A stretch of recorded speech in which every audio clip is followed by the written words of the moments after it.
নমস্কার বন্ধুরা, simple life with প্রতিমা অন্য একটি ব্লগে স্বাগতম জানাচ্ছি। আশা করি তোমরা সবাই ভালো আছো আর আমরাও ভালো আছি। সকাল সকাল স্নান করে ঠাকুর দিয়ে দিলাম। তারপরে ধান্নামরিচ গাছগুলো অনেকগুলি ধান্নামরিচ হয়েছিল, তাই একটু ভিডিও করে নিলাম। দেখো কার কার ভালো লাগে ধান্নামরিচ খেতে, আমার কিন্তু দারুণ লাগে।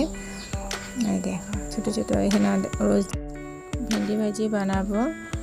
ফার্স্টে কড়াইতে তেল গরম করে নিয়েছি, তারপরে কুমড়োগুলি ভেজে নিচ্ছি। কুমড়োগুলি ভাজার পরে ভেন্ডি ভাজি বানাবো, তার পেঁয়াজ সম্বাদ দিয়ে দিচ্ছি। তারপরে ভেন্ডিগুলি ভেজে নিচ্ছি নুন হলুদ দিয়ে।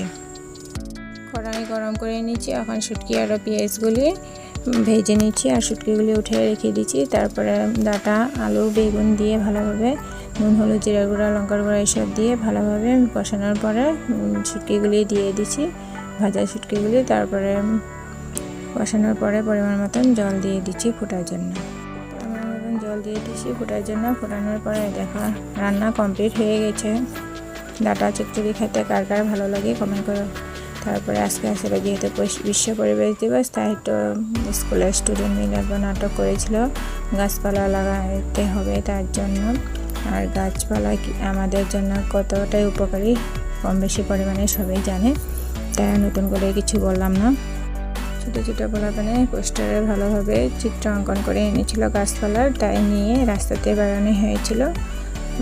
রাস্তাতে বেড়ানোর পরে স্কুলে আসলো। দুপুরে খাওয়া দাওয়া করলাম সাদা ভাত, কুমড়ো ভাজি, ভেন্ডি ভাজি আর ডাঁটা আলু দিয়ে শুটকি দিয়ে চচ্চড়ি আসলো দুপুরের মেনু। খাওয়া দাওয়া কমপ্লিট করে নিলাম সবাই মিলে। খাওয়া দাওয়া কমপ্লিট করার পরে সবজিগুলি দারুণ টেস্টি হয়েছিল। তারপরে খাওয়া দাওয়া কমপ্লিট করার পরে সন্ধ্যাবেলা চা খেয়েছিলাম, ক্রিম বন দিয়ে চা। ভিডিওটি ভালো লাগলে লাইক কমেন্ট আর শেয়ার করে দিও। আজকের জন্য টাটা। পরবর্তী ভিডিওতে দেখাবো অন্য একটি।